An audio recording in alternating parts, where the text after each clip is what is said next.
Então, muito bom dia, gente. Eu me chamo Isaac, eu sou o presidente da Liga de Radiologia, acho que vocês já me conhecem aqui do Jornada Diagnóstica, e hoje estamos aqui para mais um Jornada Diagnóstica. Hoje a gente vai falar sobre um tema super importante. Acredito que a maioria das pessoas já ouviu falar, ou então possui, ou algum familiar que tem. A gente vai comentar sobre diabetes e hipertensão. E no podcast de hoje eu trago esses ilustres convidados, o João Vitor, que ele é integrante da nossa liga, né, da Liga de Radiologia, futuro vice-presidente da nossa liga, e os nossos grandes protagonistas do podcast de hoje, o Danilo, que é meu preceptor, um grande mestre que eu tenho para mim, me ensinou muita coisa, acompanho com ele na unidade de saúde, me ensinou inúmeras coisas acerca de diabetes, hipertensão, cuidado, assim, grande professor, e a Aline, que também foi minha tutora, e que, assim, é professora do Unipan e é super, assim, renomada dentro da área de nutrição. Vocês podem se apresentar? Pode ir. Bem, como você já me apresentou, né, Isaac? Eu sou o João Vitor, sou diretor financeiro da Liga de Radiologia do Unipan. Também sou secretário da Liga de Neurologia e Neurocirurgia do Unipan. E hoje estamos aí para o terceiro episódio do podcast. Bom dia, é um prazer estar aqui com vocês, né? Eu sou a Aline, sou nutricionista, como o Isaac falou, sou professora do Unipan. Então, minha formação, eu formei em Viçosa, né? A graduação tem um tempinho, sou mestre em Ciências da Saúde, doutora também na área das Ciências da Saúde, mas voltada para essas doenças crônicas mesmo, né? Obesidade, diabetes, hipertensão, essas doenças metabólicas. E vai ser um prazer participar com vocês aqui hoje. Obrigado, Aline. Bom dia, primeiramente muito obrigado pelo convite, pela confiança. Meu nome é Danilo, eu atuo como médico da Estratégia de Saúde da Família no bairro Sorriso, aqui pela Prefeitura de Patos de Minas, e também atuo como preceptor do internato de Medicina de Família e Comunidade pelo Centro Universitário de Patos de Minas. A gente está aqui hoje para falar sobre temas clinicamente relevantes aí na nossa prática. Então, gente, eu agradeço demais pela presença de vocês. Vocês tiveram que dispor de um tempo, né, de vocês, às vezes dispor de algum outro compromisso para poder estar comparecendo aqui. Eu sei que isso realmente é muito, muito gratificante para a gente e a gente fica muito honrado em ter vocês aqui com a gente hoje. E eu queria começar abrindo esse podcast hoje conversando com vocês sobre um tema que eu acho importante, que eu acho que seria muito interessante, que eu queria saber um pouco mais da rotina de vocês. Qual que é o contato que vocês têm com diabetes e hipertensão? Como que essas doenças, elas atuam ou funcionam dentro do exercício da profissão de vocês, você como médico, você como nutricionista, e se são doenças que são clinicamente relevantes, e como que é a apresentação, se esses pacientes, eles são pacientes com múltiplas comorbidades ou com poucas comorbidades, qual que é a faixa etária, se são novos, se são velhos, e se essas pessoas, elas chegam para você já orientadas ou se são pessoas que são leigas ou alheias em relação a essas doenças? Certo.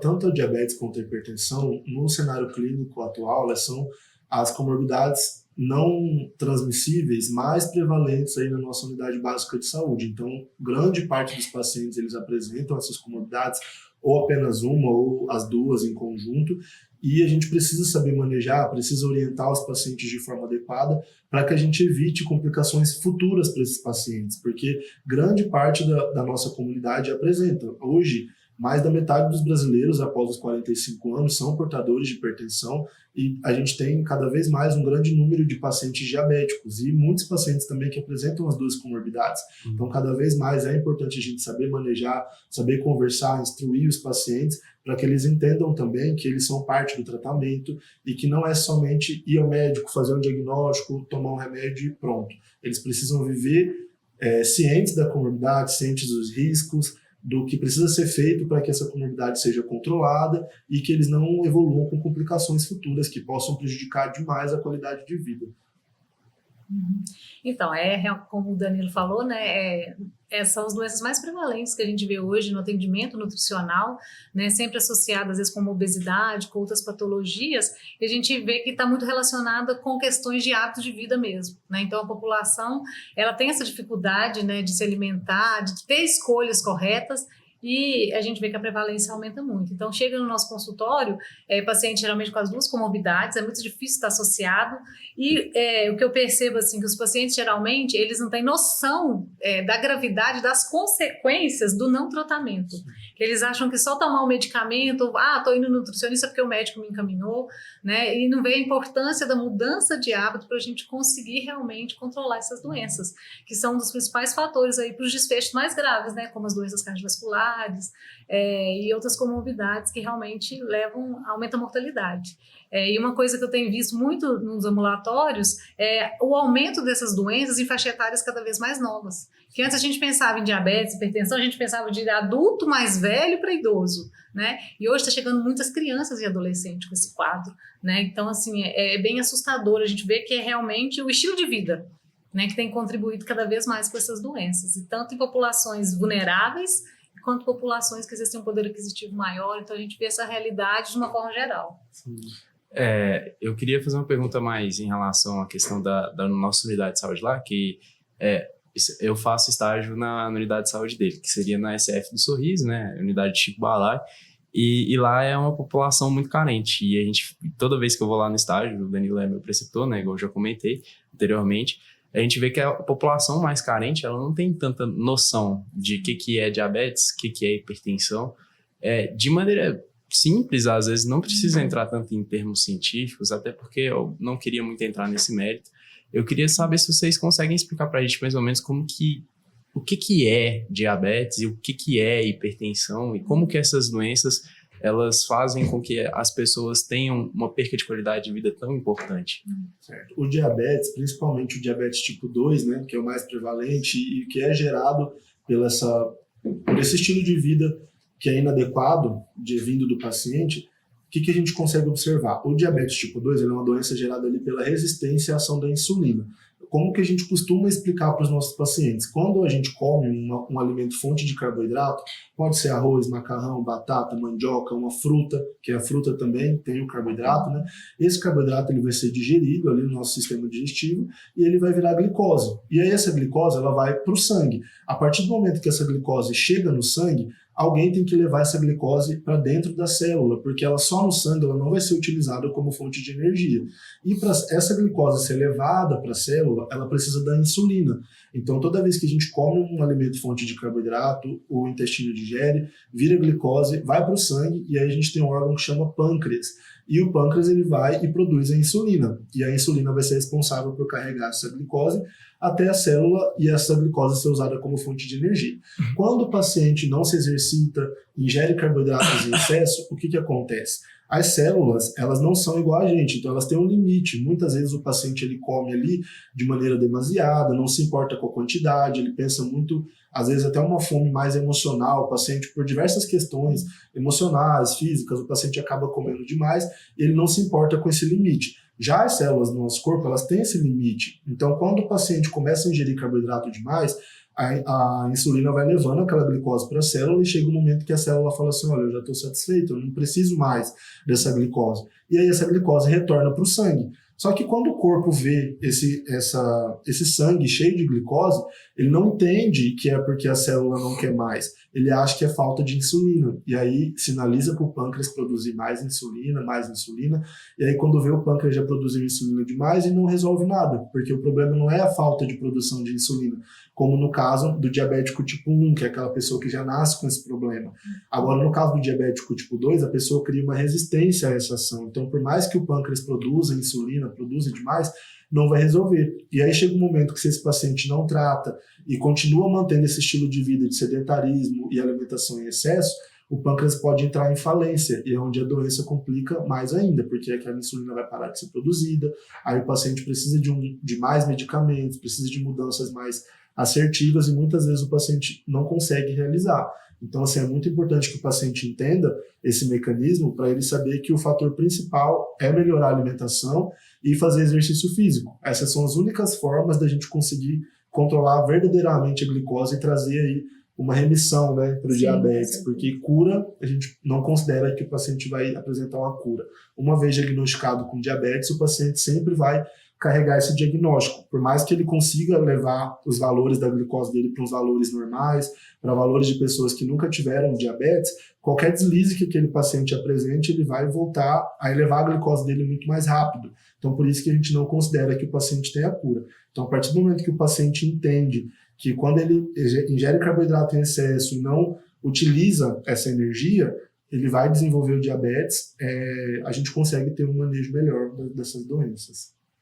Então, o diabetes, né, é o açúcar que a gente tem em excesso no sangue, né? Então, quando o paciente, a gente come muito açúcar, como o Danilo falou, a gente tem esse órgão que é o pâncreas, que é como se fosse um motor, né, uma máquina que vai ser estimulada a produzir a insulina, que é a substância que vai ajudar a colocar essa glicose para dentro da célula. Por quê? Porque todas as nossas células precisam de energia, que vem do açúcar, que vem da glicose, né?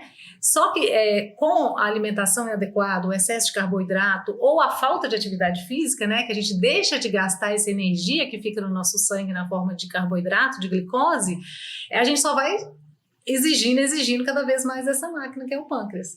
E aí chega uma hora que, igual o Danilo falou, ela não consegue mais trabalhar. Então você tem o excesso de açúcar no sangue, você produz muita insulina, mas você não consegue, na quantidade que você precisa dessa insulina para retirar o açúcar do sangue. E o que acontece? Por que é ruim o açúcar no sangue, né? Eu acho que as pessoas às vezes não entendem muito por quê. O que faz mal ter açúcar no sangue? É que causa um monte de alteração nos nossos vasos sanguíneos, nos nossos órgãos, e mais para frente vai gerar várias doenças que com o tempo, né, a gente sempre conversa com o nosso paciente diabético, ele vai desenvolvendo. Então, principalmente o diabetes tipo 2, né, a gente tem essa produção de insulina diferente do 1, que geralmente desenvolve mais na infância, né, um diabetes mais autoimune, que a pessoa não consegue produzir essa insulina. Mas o tipo 2, ele está muito relacionado com os hábitos, com esse excesso de açúcar que a gente vai acumulando no sangue e a falta de atividade física, que a gente também não gasta esse açúcar. E um dos principais fatores é o excesso de gordura, que atrapalha, né, que cria o que a gente chama de resistência à insulina.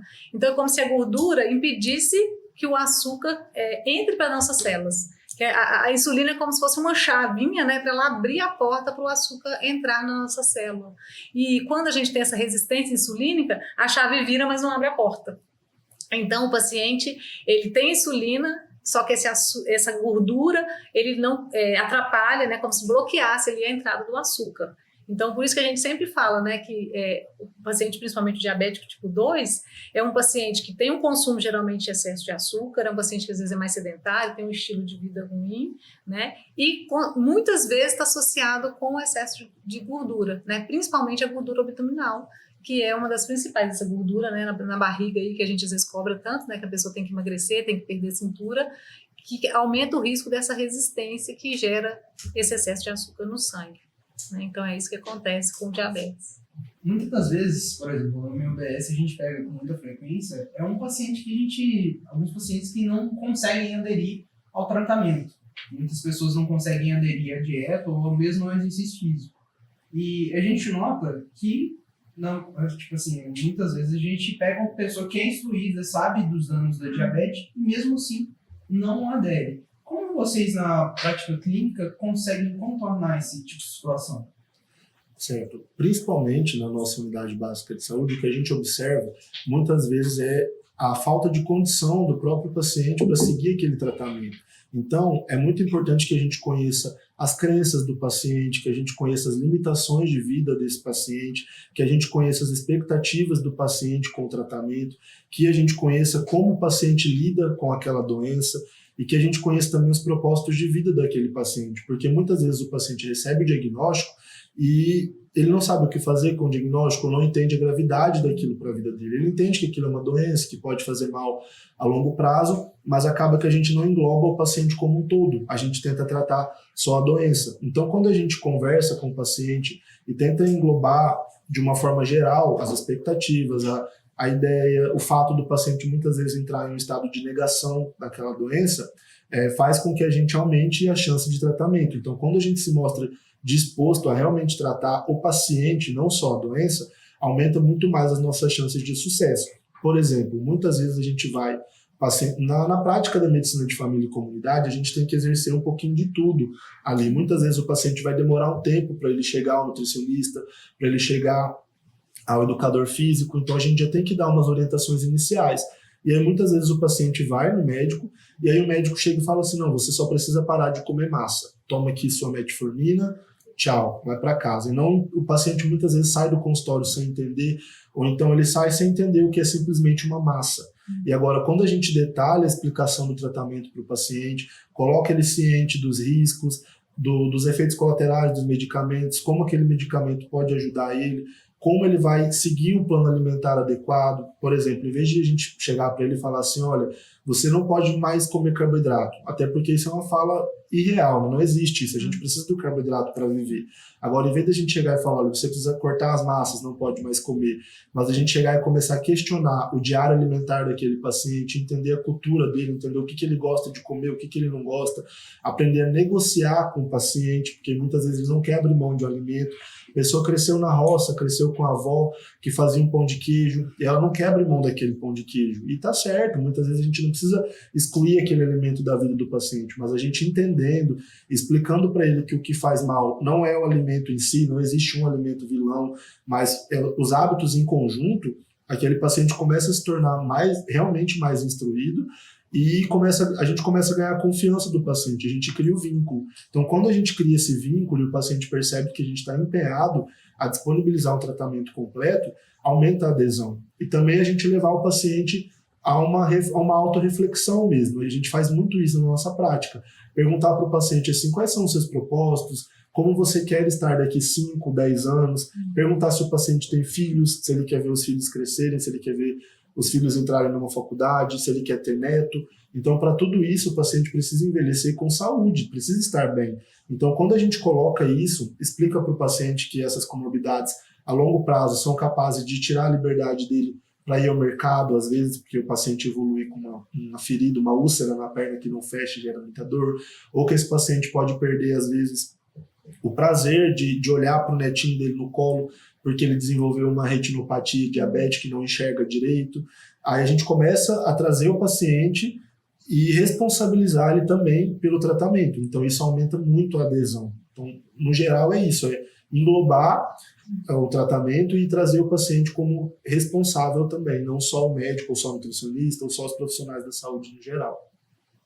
Eu acho que é isso mesmo, né? Assim, eu vejo que na prática é muito difícil, porque o paciente diabético ele já vem com uma resistência um pouco do tratamento, né? Principalmente para a gente da nutrição, ele fala, eu vou chegar no nutricionista e ele vai cortar todo o carboidrato, eu não vou poder comer nada, né? E assim, não é bem isso que acontece. Então, eu acho que falta muita educação mesmo. A gente fala educação nutricional, né? É o paciente entender a doença, entender o que ele pode, o que ele não pode estar consumindo. Porque a primeira dúvida deles é o que é carboidrato. Né? Corta pão, corta arroz, ele sempre corta arroz, pão, e agora tá a moda de cortar frutas, né? Ninguém pode comer frutas mais. É uma polêmica agora, né, que a gente vê, né, essa conduta sendo falada por muitas pessoas aí.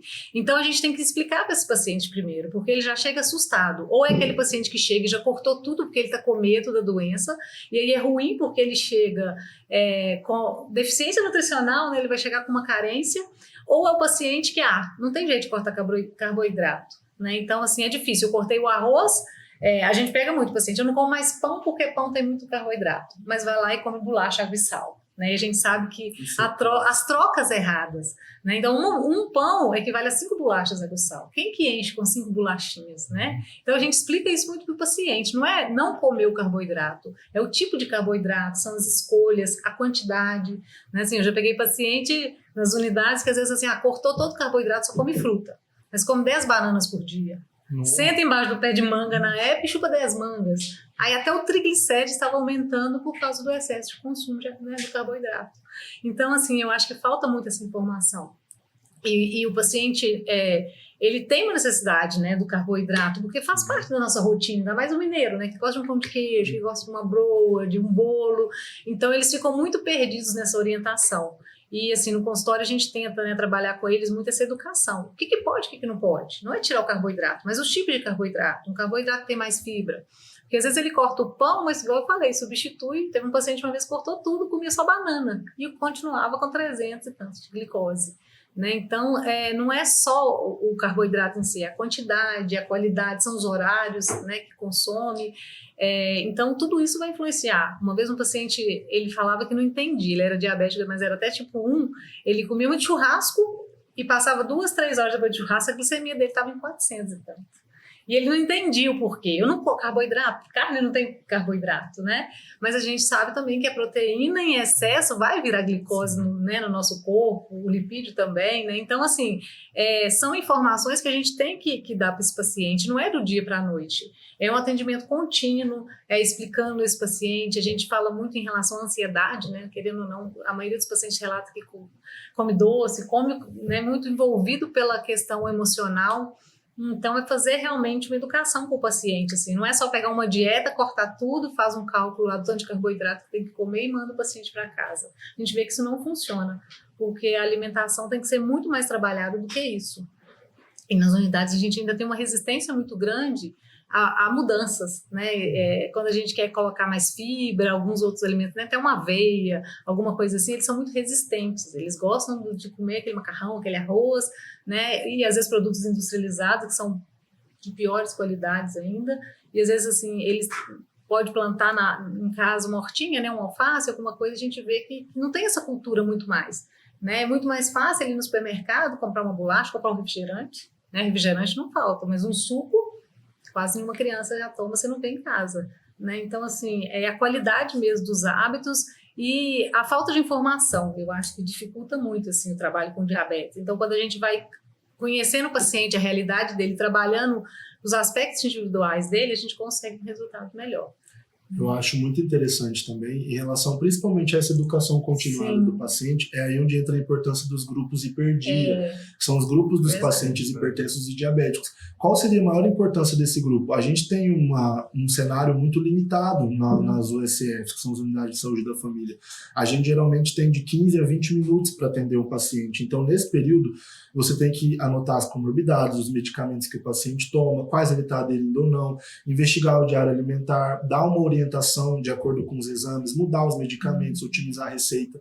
E tudo isso, às vezes, fica um tempo muito deficitário e a gente não consegue realmente trazer todas as informações para o paciente. Então, quando a gente coloca os grupos, a gente consegue trabalhar as informações detalhadas, explicar tudo isso que a doutora Aline trouxe para a gente, a questão do horário que o paciente come, que isso faz toda a diferença. Comer 100 gramas de arroz no almoço e 100 gramas de arroz meia-noite não é a mesma coisa. O nosso corpo ele não foi feito para digerir alimento à noite, de madrugada, ele foi feito para dormir à noite e comer durante o dia. Então, é muito diferente. Então, quando a gente tem tempo para explicar tudo isso em detalhes para o paciente, a adesão se torna muito maior, porque a gente vai reforçando, a cada 6 meses o paciente vai participando dos grupos, a gente vai reforçando sobre os hábitos alimentares, sobre exercício físico, sobre prevenção de lesões, e acaba que entram todos os profissionais da saúde nesses grupos. Então é muito importante essa educação continuada ali e persistente mesmo com o paciente, pois só assim a gente consegue mudar os hábitos. Uma coisa que eu queria perguntar quanto ao diabetes é porque como você trabalha num serviço de atenção primária e ela trabalha num serviço meio que privado, mas também recebe de saúde pública, mas isso eu acho que é mais em questão de separação, tanto da questão da medicina quanto da nutrição. Eu queria saber mais sobre a abordagem que vocês têm com esse paciente. Por exemplo, assim, olha, seu Antônio, o senhor está com diagnóstico de diabetes, sua glicemia está acima de 120, a gente fez a glicada, deu, sei lá, 6,7 e está alta, a gente vai ter que te tratar de algum jeito. E em relação ao plano alimentar, por exemplo, eu preciso que você corte, por exemplo, carboidrato, isso aqui, isso aqui, isso aqui. Aí você passa as orientações gerais e quanto à nutrição, como que funciona? Vocês elaboram um plano específico? Ou se vocês têm a adoção, tipo, por exemplo, de medidas próprias do serviço de vocês? Tem algum tipo de medida quanto a essa questão? Sim, a gente tem que seguir as diretrizes, né? Então a gente tem as diretrizes de hipertensão, as diretrizes do diabetes, e são através dessas diretrizes que a gente é guiado para tratar o paciente. Então, em relação ao tratamento medicamentoso, a gente tem as diretrizes, a gente sempre tem os medicamentos de primeira escolha, de segunda escolha, a gente avalia o risco cardiovascular do paciente, que seria a chance dele desenvolver um infarto, um AVC nos próximos 10 anos. A gente avalia o estágio que está aquela diabetes do paciente, a gente avalia o quanto o paciente está sendo afetado, se ele já tem lesão de órgão-alvo, se ele tem lesão de rim, lesão de retina, lesões de pele. Então a gente avalia o paciente como um todo para poder estruturar um tratamento. Mas claro que existe também a parte individualizada do tratamento. E essa parte individualizada, ela entra nessa questão que a gente conversou, de conhecer o paciente, conhecer a cultura, conhecer a história, as expectativas, as ânsias do paciente, os anseios do paciente. Tudo isso vai fazer com que a gente consiga propor um tratamento adequado. E aí, a partir da prescrição dos medicamentos, a gente pode também dar as orientações. E essas orientações, elas já são passadas de forma... A gente tem as orientações gerais, né, que são as orientações de alimentação, de exercício físico, mas a gente não vai passar o mesmo exercício físico, a mesma alimentação para cada paciente. Por exemplo, eu tenho pacientes lá que eu vou chegar para ele e vou falar, olha, você precisa fazer caminhada 50 minutos por dia, 5 vezes por semana, para atingir a meta de 250, 300 minutos por semana, que seria o ideal. Só que esse paciente ele possui uma gonartrose, uma artrose de joelho, um desgaste avançado no joelho. Como é que ele vai caminhar 300 minutos por semana? Ele não aguenta. Então a gente tem que mudar o exercício, a gente tem que passar um exercício de baixo impacto, que seria uma bicicleta, a gente tem que ver se esse paciente tem condições de fazer uma musculação. Então o tratamento ele vai ser específico de acordo com a história de vida do paciente. Por isso é importante a gente conhecer quem a gente está tratando e não tratar só o diabetes, mas tratar o seu João, tratar o seu Pedro, tratar a dona Maria, que é portadora de diabetes, e não tratar só a doença.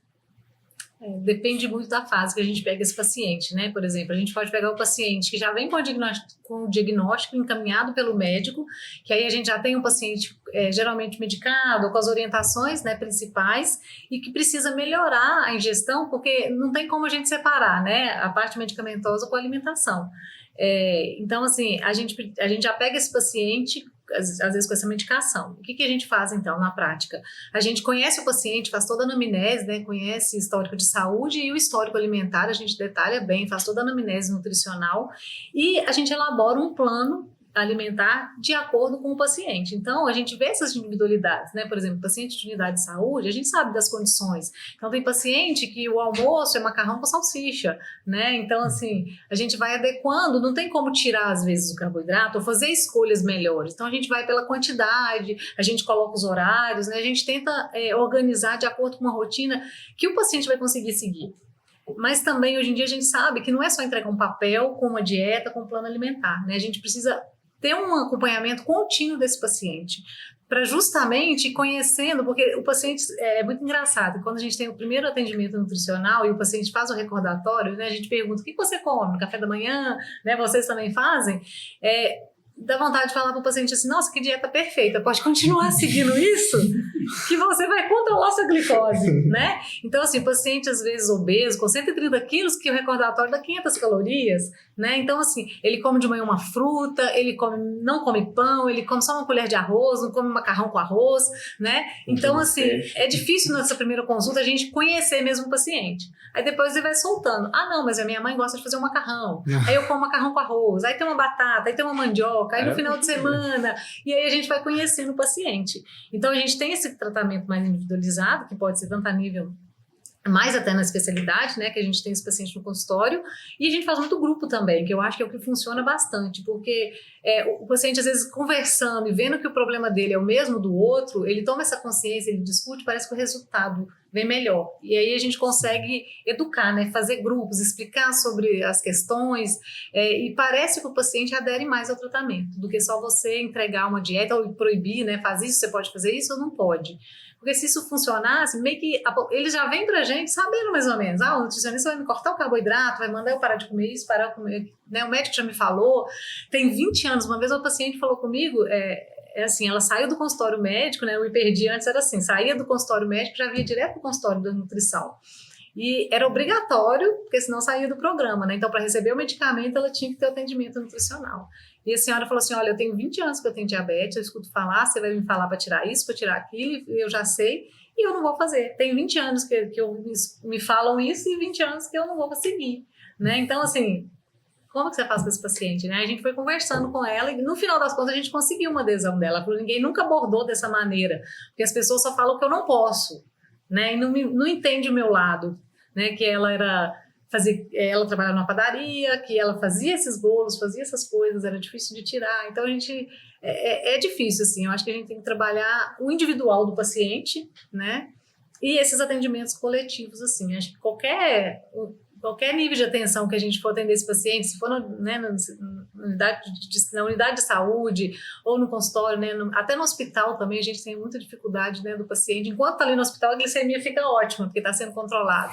Volta para casa, volta com os mesmos erros. A gente vê muita gestante, né, no PRD a gente via muito isso. Ela era hospitalizada para controlar a glicemia, ficava ótima, a glicose, uma maravilha, a curva glicêmica. Voltava para casa, daqui a uma semana estava no hospital de novo. Então, é a mudança de hábito, né? Eu acho que hoje o tratamento, né, que a gente precisa, a cultura que a gente tem que criar, e que tem que ir mudando os hábitos aos poucos. Mas, assim, é uma coisa difícil, porque se a gente for olhar o nosso ambiente, ele vai contra o que a gente quer, né? Então, a gente fala que o mundo hoje é mais obesogênico, é muito mais fácil você ficar predisposto a essas doenças, ter esses fatores de risco, do que o contrário. Então, a gente está lutando contra o ambiente, né? Então, acho que é por isso que é tão difícil a adesão do paciente. A realidade dele é diferente do que você está pregando ali no consultório, né? Então, isso dificulta muito no dia a dia a adesão. Mas quando a gente vai entendendo o caminho do paciente e dando as dicas, né? E conhecendo aquele paciente, ele consegue, aos poucos, ir aderindo ao tratamento. É legal que a gente, nessa questão da abordagem do diário alimentar, a gente pode questionar o paciente e também trazer soluções, porque muitas vezes o paciente fala assim, nossa, eu não tenho condição de fazer uma dieta, eu acho muito caro. Aí você começa a questionar assim, por exemplo, eu tenho um paciente que ele é pedreiro. O que o senhor come à tarde? Não, a gente faz um lanche lá, cada um dá R$5, às vezes R$10, compra uma Coca-Cola, um pão, uma mortadela, um bolo, a gente come ali. Aí a gente vai contar, fala, o senhor gasta ali uns R$7, R$8 por dia? Beleza, vamos multiplicar de segunda a sexta, vai dar R$40. Com R$40, a gente consegue propor soluções para esse paciente. Ele consegue comprar um saco de pão integral, uma porção de frango ali que ele pode desfiar em casa, e aí já acrescentar um requeijão light. Ele consegue muitas vezes. Não com esses R$40 em específico, mas abordando a rotina do paciente, a gente percebe que eles gastam muito dinheiro com alimento pronto. E a gente conseguindo oferecer para ele soluções claras ali, esse paciente já vai refletir, ele vai falar, olha, não tem para onde eu correr mesmo. Estou falando aqui que eu não tenho condições, mas com esse dinheiro que eu estou gastando com lanche, eu consigo montar um sanduíche natural em casa, de pão integral, de frango, e levar para o trabalho. Claro, vai entrar nessa questão social. O ambiente é obesogênico, os amigos vão falar, agora tá fazendo dieta, tá querendo trazer marmita, que isso, não vai comer com a gente. Mas aí o paciente tem que lembrar que a saúde dele a longo prazo vem em primeiro lugar. Então é muito legal explorar o diário alimentar por isso, porque muitas vezes o paciente tem uma crença limitante de que ele não tem condição, mas o dinheiro dele está sendo desviado para alimentos que vão prejudicar a saúde e que custam o mesmo, ou às vezes até mais, do que um alimento preparado em casa. Eu acho que a gente tem uma cultura também que cuidar da saúde é caro, né? A dieta é cara, fazer exercício, eu tenho que ir para academia, eu tenho que gastar dinheiro com isso. E, na verdade, não precisa ser assim, né? E são escolhas, e é um investimento. Você está deixando de futuramente tomar um medicamento, fazer uma cirurgia, ter uma complicação de saúde que você vai ter muito mais gasto, às vezes não vai ter um envelhecimento saudável, né? Então, acho que a gente tem que mudar um pouco essa cultura da população para entender um pouco que a gente escuta muito isso, a dieta é cara, aí vai passar castanha, vai passar um monte de alimento, e às vezes quando a gente manda comer arroz com feijão, os pacientes se assustam. Por exemplo, o brasileiro não está comendo feijão mais, né? Por quê? Come o arroz, come o macarrão, come batata, um monte, né? Troca por sanduíche e não come o arroz com feijão, porque a gente sabe que juntando os dois é uma proteína de alto valor biológico, né? E a carne tá cara, então comendo um arrozinho com feijão a gente consegue ficar bem nutrido. E assim, a gente vê que cada vez menos criança, né? Que antes a base da alimentação era arroz com feijão, a gente escuta o arroz, mas quando a gente faz aí um inquérito e pergunta quantas vezes na semana você come feijão, a maioria não come. Aí fala que é ruim levar na marmita, para cozinhar, e realmente a população está perdendo esse hábito. O Guia Alimentar Brasileiro até coloca como um dos 10 fatores lá a ser seguido a inclusão do feijão na alimentação de novo da população brasileira. E a gente está perdendo uma coisa que é tão cultural, tão, né, assim, tão brasileiro, e pegando outros hábitos ruins aí, de estar consumindo outros produtos, né, que a qualidade é cada vez pior. E o feijão era um bom argumento, né, porque querendo ou não, na maioria dos atendimentos que a gente fazia, a gente sempre falava, tipo assim, pro paciente, não, você pode comer o arroz, mas você vai comer menos arroz e vai comer mais feijão, porque por causa de questão de índice glicêmico e de carga glicêmica, o feijão é muito melhor do que o arroz para dieta, pra gente. Então, tipo, perdendo o feijão da dieta, querendo ou não, a gente fica só no arroz. Aí só arroz, aí ele vai comer arroz, batata e não sei o quê. Aí já ferrou, porque a batata é pior que o arroz, aí o arroz é o melhor ali, o arroz já é ruim, aí complica. Complica demais. Até por causa da questão das fibras também, né, do feijão. Sim. E outra coisa que vocês acharam legal, às vezes o brasileiro tá perdendo muito esse hábito de ter uma hortinha em casa. Sim. Né? Muitas vezes, se a gente for parar pra pensar que um cantinho que você tem em casa, um pouquinho de terra, um vasinho que você colocou ali, você pode plantar uma couve, um pé de couve ali, já é uma coisa diferente que você consegue colocar no seu prato que vai agregar ali na questão da sua dieta, né? E é uma questão para desculpa financeira também, Sim. porque se você tem sua própria horta e cultiva seu próprio alimento, você não tem que pagar pelo seu alimento, então... Não, eu tenho visto assim, que a gente faz ações de doar, né, mudas de couve, de alface, e a população não está pegando mais, porque eles não querem plantar. O cara não quer ter o esforço de plantar. De aguar, né? Mas isso é uma questão cultural também, hoje em dia todo mundo quer tudo muito rápido, né? Quer muito resultado, mas não quer viver o processo que é necessário para você obter aquele resultado. E muitas vezes a pessoa não entende que ela não ficou diabética em um dia, uma semana ou em um mês. Foram anos, 10, 15, 20 anos, às vezes, para a pessoa desenvolver aquela comorbidade. E o nosso corpo é tão incrível, tão perfeito, que a gente consegue reverter tudo isso em 6 meses, em um ano. Mas para aquela pessoa, às vezes, isso é um tempo muito grande. Não, nossa, eu vou ter que ficar um ano fazendo dieta, eu não vou poder beber minha cerveja fim de semana, eu não vou poder não vou poder comer demais, igual sempre faz, né? Mas aí a gente tem que alertar esse paciente de que foi o excesso que levou ele àquilo. Então a abdicação ela vai ser necessária ali por um tempo, mas depois a pessoa pode voltar à rotina normal. Ela não vai ser proibida de tomar uma cerveja no fim de semana, ela não vai ser proibida de comer um bolo, acordar um sábado de manhã, um domingo, e comer um bolo de fubá no café da manhã com açúcar por cima. Ela pode fazer isso, desde que seja uma quantidade pequena, uma vez por semana, e que no resto da semana ela coma saudável. O problema é que às vezes ela quer comer o bolo de fubá no domingo, aí na segunda ela quer comer um arroz em grande quantidade, na terça uma pizza, na quarta um hambúrguer. Ela tem que entender que ela precisa viver aquela rotina saudável e que os escapes eles são necessários até para a pessoa viver com mais prazer também, porque muitas vezes a pessoa ela come só aquele alimento doce e ela perde o prazer, aquilo ali já vira rotina para ela. Então, quando ela vive uma dieta mais saudável, um estilo de vida mais saudável e tem esses escapes ali temporários, ela come com mais prazer, ela vive aquele momento com mais prazer. Então é fundamental ali para manter até a qualidade de vida, a saúde mental do paciente. Eu vejo uma coisa que é muito difícil da adesão desses pacientes, tanto diabético, hipertenso, é a questão da rotina, né? Sim. É a principal queixa. Eu não me alimento bem porque eu não tenho tempo de preparar, eu não tenho condição, né, de fazer uma salada. Então a organização, a questão do tempo, eu acho que faz toda a diferença. Então, por isso que acaba optando por alimentos fáceis. Você sai do serviço e passa na padaria. Então, você não tem alimentos ali, né? É rápido, fácil, te dá saciedade, você fica, né? Te dá aquela satisfação que a gente fala, né? O emocional, fome, né? Exatamente. Mata a fome. Mas não tem qualidade nenhuma nutricional, né? Então a gente vê que é muito isso, as pessoas estão comendo muito mal por falta de planejamento, a correria do dia a dia, e eu vejo isso em qualquer local que a gente atenda, né? Pode ser lá na unidade de saúde, porque a pessoa trabalha o dia inteiro e chega em casa cansada, não quer fazer um jantar, ele abre a geladeira e pega o que tem, ou liga e pede, né, um delivery, e pessoas, né, com nível socioeconômico mais alto, estudantes, né? A gente vê que a gente atende muitos estudantes e a gente vê a situação não que é boa. É impressionante, né? A mesma fala do tempo, né? Então, qualquer fachada. Até as crianças eu vejo isso hoje, né? A rotina das crianças hoje. E os pais não estão em casa para fazer essas refeições. E aí, a gente atende criança que de manhã toma uma Coca-Cola como coxinha, que a mãe faz, né? Então, assim, já está com obesidade com 10 anos e colesterol, a glicose já aumentando, né? Então, eu acho que, assim, é um conjunto de fatores, não é uma coisa só que acontece.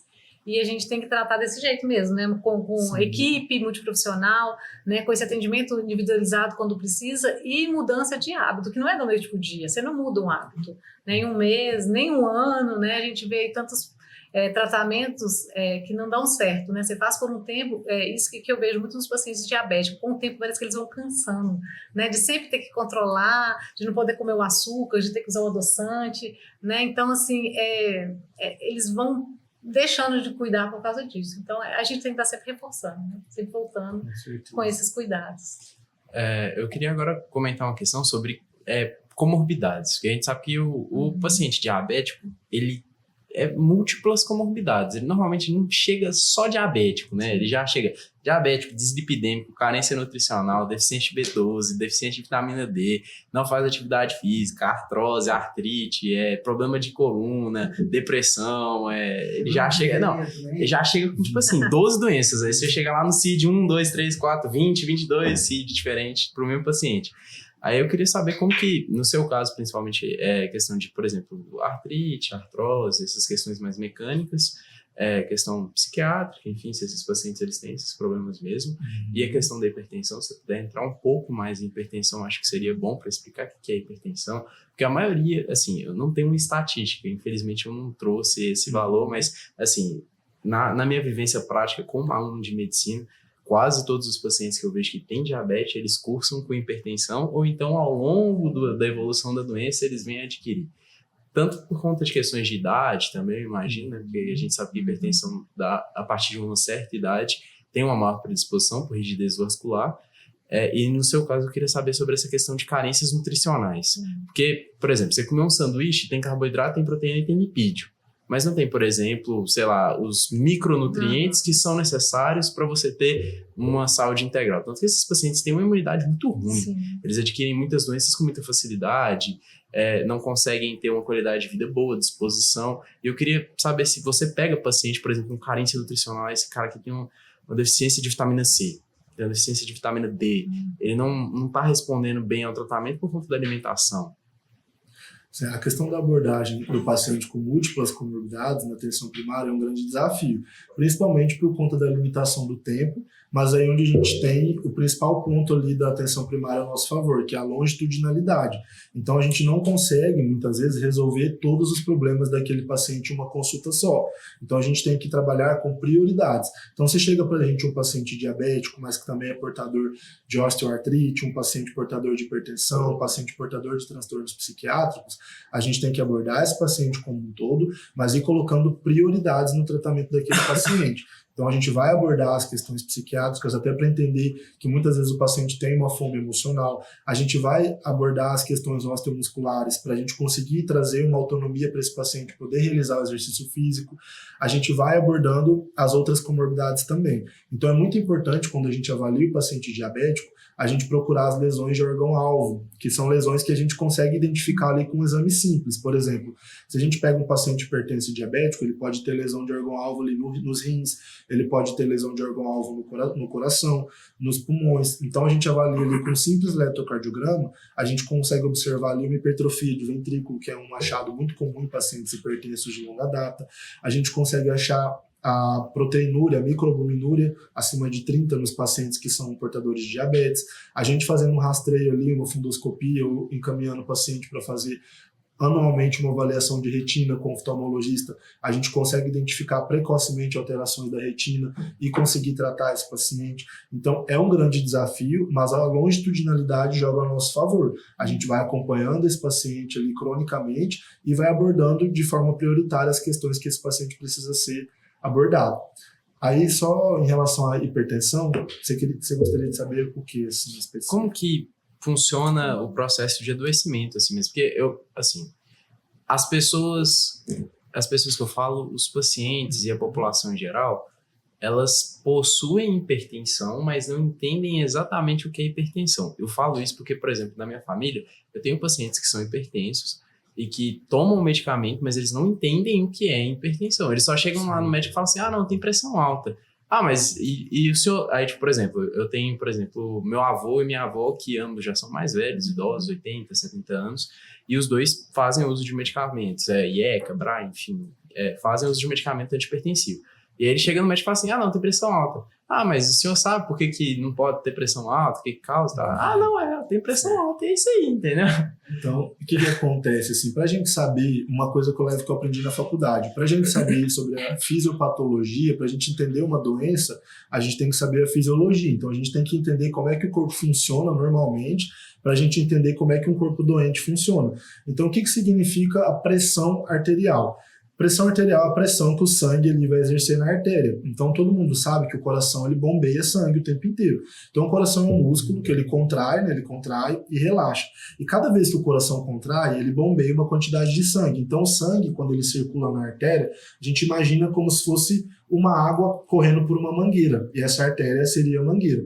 Então, quando o coração ele aperta, ele fica fazendo esse movimento. Quando ele aperta, o sangue é expulso, e quando o coração relaxa, o sangue diminui um pouco essa força. Então o sangue ele vai circulando, ele não circula de forma linear, ele circula de acordo com o batimento do coração. Então ele anda um pouquinho e para, anda um pouquinho e para, porque o coração vai batendo e vai expulsando esse sangue aos poucos para circular no nosso corpo. Então, para as pessoas leigas entenderem um pouco mais, a gente fala da pressão maior e da pressão menor. Todo mundo fala que tem duas pressões, a maior e a menor. Então a gente fala 12 por 8. 12 é a pressão maior, 8 é a pressão menor. Então o que seria essa pressão maior? É quando o coração ele faz um movimento de contrair, porque ele contrai e expulsa aquela grande quantidade de sangue para a artéria. Então a pressão dentro daquela artéria vai ser maior, porque você vai ter mais sangue ou mais água, né, dentro daquela mangueira. Então a pressão vai ser maior na parede daquela mangueira, que no caso seria a artéria. Quando o coração relaxa, a quantidade de sangue expulso ele diminui, então essa pressão vai ser menor. Então quando a gente avalia a pressão maior e a pressão menor, é justamente isso, a gente está avaliando ali no momento de contração e no momento de relaxamento do coração. Por isso que fala pressão sistólica, que vem de sístole, que é a contração do coração, que é a maior, e a pressão diastólica, que vem de diástole, que é o movimento de relaxamento do coração. Então, a gente entendendo essa questão da pressão, a gente consegue entender como é que funciona quando o paciente é hipertenso. Então, quando essa pressão está aumentada no paciente, é onde ele traz uma série de problemas. Então, quando o paciente... E a gente tem vários mecanismos que podem causar essa hipertensão. Quando o paciente ingere muito sal, principalmente, não é nem só o sal que ele coloca na comida, é o sal que vem principalmente de alimento industrializado, né? O bacon, a calabresa, o presunto, os alimentos prontos, sazon, aqueles steaks. Aí o que acontece? O paciente ele vai reter mais líquido. Quanto mais sal ele tem naquele sangue ali, ele precisa reter mais líquido. E aí a quantidade de sangue vai aumentar. Então a pressão que vai exercer naquela artéria aumenta também. E a partir desse momento que a pressão fica alta, é onde a gente começa a trazer problemas para os órgãos, porque o corpo, para funcionar direitinho, aquele sangue ele precisa chegar numa pressão adequada. E aí, se esse sangue chega numa pressão muito alta, é onde começa a gerar lesão naqueles órgãos. Então, o coração ele precisa trabalhar mais para bombear mais sangue, e aí acaba que o músculo hipertrofia, cresce, né? E o coração aumenta, pode gerar insuficiência cardíaca, disfunção do coração. Os rins eles começam a funcionar de maneira inadequada, porque a quantidade de sangue que chega ali, a forma que o sangue chega com uma pressão muito aumentada, machuca as arteríolas ali dos rins, e aí acaba que o paciente começa a desenvolver uma doença renal crônica. Então, tudo isso é importante o paciente entender para a gente conseguir manejar a doença mesmo. Uma coisa que me preocupa muito na hipertensão é isso que você falou, as pessoas às vezes não sabem da gravidade, né? Porque é uma doença muitas vezes silenciosa. Você controla a pressão, mas os seus órgãos, o seu corpo ali está sendo exposto a essa pressão e sofrendo danos, igual o doutor Danilo falou. E as pessoas acham que tomar o remédio resolve. A gente atende muito e você fala assim, você tem alguma patologia? Não. Aí depois você toma algum remédio? Toma para pressão. Né? E aí a gente fala, aí a gente vai ver os remédios que estão para pressão, e a gente vê assim que às vezes o controle da pressão é muito medicamentoso, né? A gente vê na prática muitas vezes que não tem essa questão, às vezes até pelo tempo, até pela rotina, vai em vários médicos, né? O médico vai ajustando, e aí o paciente toma vários medicamentos para controlar essa pressão, e às vezes não controla os hábitos de vida, que está influenciando nesse aumento dessa pressão, né? E assim, o medicamento controla, mas eles continuam com alimentação com excesso de sódio, né, com estresse, a falta de atividade física, então outros fatores que ajudariam. Eu já peguei paciente assim, que colocava sazon em todas as preparações, né, e a gente sabe que um sachê de sazon é o tanto de sódio que você tem que consumir no dia. Se a gente for olhar a recomendação de sódio, aquele sachêzinho que a gente põe na batata frita, né, um que a gente pega lá no restaurante, seria essa recomendação de sódio por dia. E quem consome só isso? Né? Então, às vezes, não é, além do sal que a gente põe na comida, é um industrializado. Porque igual antigamente, o que conserva o alimento, né? Na roça, como é que a gente conservava o alimento? Ou é na banha, ou é no sal, né? Ou é no açúcar. Então, a gente vê que a indústria continua fazendo isso. Então, às vezes, a gente pega produtos que a gente acha que é doce, mas tem sal, né? E às vezes até o contrário também, igual extrato de tomate, um monte de alimento que tem muito açúcar para conservar. e a população acha que é cortar o sal. E a dependência do sal na alimentação é muito grande. O brasileiro, ele consome 16 vezes mais sódio do que a recomendação. Porque a gente acha que dá gosto na comida é o sal. Né? Então, quando a gente começa a estimular o paciente a consumir temperos naturais, cebola, alho, né, especiarias, que ajudam em outras funções também, a gente vê que a gente tem esse controle melhor da pressão. Até na pipoca coloca um salzão hoje em dia, né, coloca um caldo quinó. Então, assim, e eu vejo assim, que quanto mais simples a população, mais eles utilizam temperos industrializados. Né? E aí a gente vê que assim, eu tomo remédio, minha pressão é boa, então eu não preciso preocupar com a pressão. Mas não sabe que lá o esforço que o organismo está fazendo para manter essa pressão dentro dos níveis normais. Né? Então, assim, eu acho que a gente às vezes até esquece, né, dessas orientações. A gente tem vários outros pontos mais importantes, às vezes, na consulta, mas é uma prevenção, né? A gente cuidar dessa parte do cuidado na hipertensão, não só do sódio, mas de tudo que envolve isso, os alimentos que tem sódio escondido ali, que o paciente não sabe. Né? Eles têm uma grande deficiência disso. E também essa questão do sódio, que aumenta a retenção hídrica ali, né, a quantidade aumenta o volume sanguíneo, ele é um fator que a gente tem para hipertensão, mas a gente tem também o tabagismo, que é o uso do cigarro. Então, fumar é um grande, um prejuízo muito grande para a saúde, principalmente para os níveis de pressão. O cigarro eletrônico, que não é porque não cheira mal e que é bonitinho, vem numa embalagem bonitinha, que não vai ser nocivo para a saúde. Então, assim, eles acabam que eles destroem o que a gente chama de complacência ali da artéria. Então, a artéria ela fica rígida, ela não consegue esticar. Então, assim, aumentou o sangue e a artéria não estica, então a pressão vai aumentar mais ainda. A gente tem o sobrepeso, a obesidade, a falta de exercício físico, a questão genética também. E quando a gente fala dessa questão genética, é muito interessante a gente avaliar que não tem só a questão do gene ali, mas sim de todos os hábitos de vida que são herdados daquela família.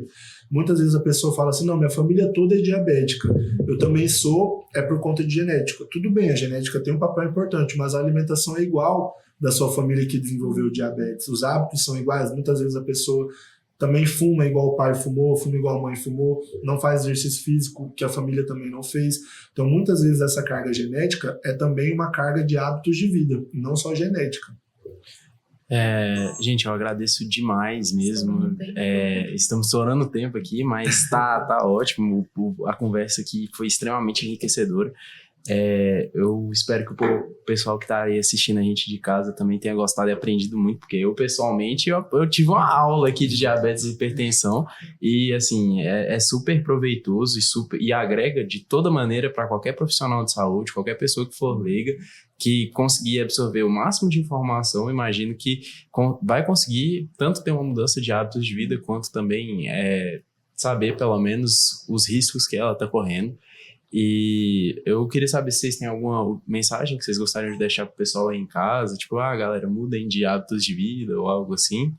Vocês têm alguma mensagem que você gostaria de deixar pra galera que tá assistindo a gente agora? Sim, é importante que você que esteja em casa sempre se responsabilize pela sua vida, pelo seu tratamento e entenda que uma vida saudável ela é possível e que ela não depende somente do seu médico, do seu nutricionista ou da sua equipe de saúde. Essa vida saudável ela começa principalmente por você.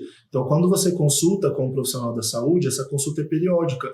É uma vez por mês, uma vez a cada 6 meses, às vezes uma vez por ano. Mas quem vai fazer as escolhas diárias por você, quem vai viver atrás do seu propósito, é somente você. Então, é muito importante que vocês tenham esse direcionamento, procurem a equipe de saúde para ter o direcionamento, mas o caminho, quem vai percorrer são vocês. Então, vamos cuidar da saúde, vamos nos prevenir dessas doenças que podem gerar consequências catastróficas a longo prazo. Então, a gente quer uma população saudável, quer que a gente envelheça com saúde, para a gente poder viver feliz e com qualidade de vida.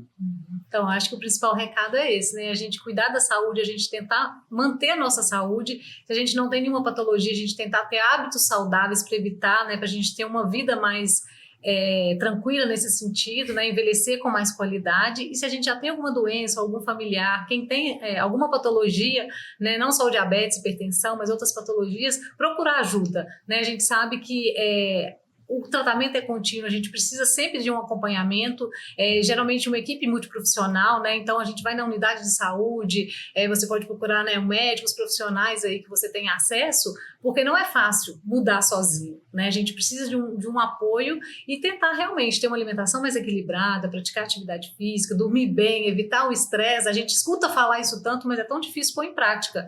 Então, a gente precisa realmente colocar em prática e não só saber que isso é importante para a saúde. E para isso a gente tem os profissionais de saúde, né? A gente vê que cada vez mais a gente está preparado para atender a população da maneira que vocês precisarem, né? Então sempre busque acompanhamento.